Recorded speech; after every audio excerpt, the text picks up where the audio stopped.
بسم اللہ الرحمن الرحیم۔ السلام علیکم۔ پیارے نبی حضرت محمد صلی اللہ علیہ وسلم کے پیاری امتی ہونے کے ناطے آپ صلی اللہ علیہ وسلم کا یہ فرمان مبارک سنتے جائیے۔ انشاءاللہ تعالیٰ اس کے سننے سے آپ کے علم اور ایمان میں ضرور اضافہ ہوگا۔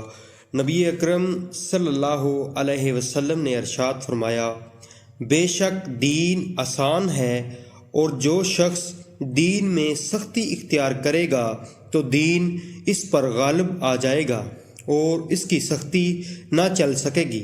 پس اس لیے اپنے عمل میں پختگی اختیار کرو اور جہاں تک ممکن ہو میانہ روی برتو، اور خوش ہو جاؤ کہ اس طرز عمل سے تم کو دارائن کے فوائد حاصل ہوں گے، اور صبح اور دوپہر اور شام اور کسی قدر رات میں عبادت سے مدد حاصل کرو۔ نماز 5 وقتہ بھی مراد ہو سکتی ہے کہ پابندی سے ادا کرو۔ صحیح بخاری شریف کتاب ایمان کے بیان میں حدیث نمبر 39۔ جزاک اللہ۔